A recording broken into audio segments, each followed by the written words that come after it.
عذابي موسيقى سما وشرابي أنا اللي حامي في قلبي كل ضرابي وعقلي رابي هو الليل يا يما مسجون الغمام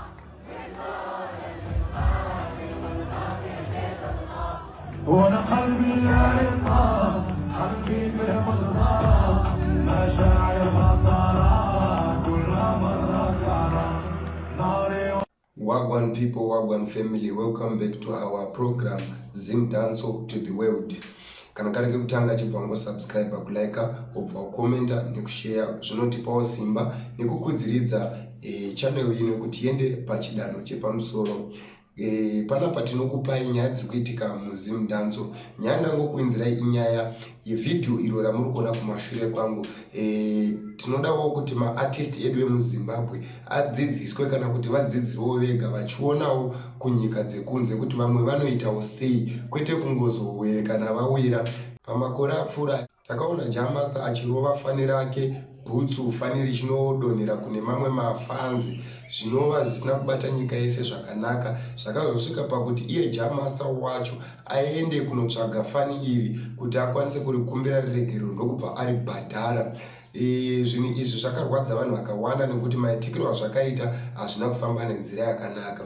Munyika yedu yeZimbabwe maartist ameno kuti tunoita sei, tinozviona sekunge palevel repamusoro zvekuti hatikwanisi kunge tichilinga nevamwe. Tarisai vamwe ave kune dzimwe nyika, fanira toita kukwira pastage ndokubva vasecurity ada kutoribata kuti no iwa ungakwire pastage. Artist ndobva atoramba akati musamubate musiyei, ndokubva atohaga fani rake, ndokubva vatotanga kuita zvavari kuita pastage vachitosumudza mafadzi. Zvinongoda kudzidzirwa izvi. Maartist emuZimbabwe kopaiwo kubva kune mamwe maartist emune dzimwewo nyika. Zvakaitwa naJamaster gore riya zvinonyadzisa.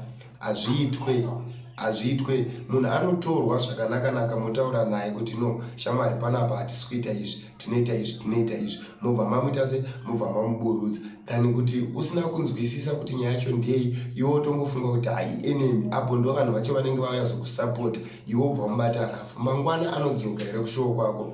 Ko vamwe vanga varimo vachikuona uchirova munhu bhutsu zvakadaro vanodzoka here kushowo kwako? Kana kuti unenge wakutozviurayira career? Zvinongoda kuti isusu tidzidzirewo through kuona mamwewo mashows emamwe maartist ekune dzimwe nyika.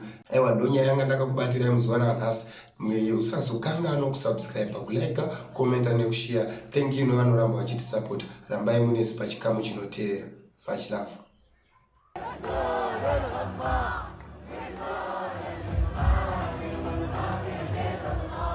وانا قلبي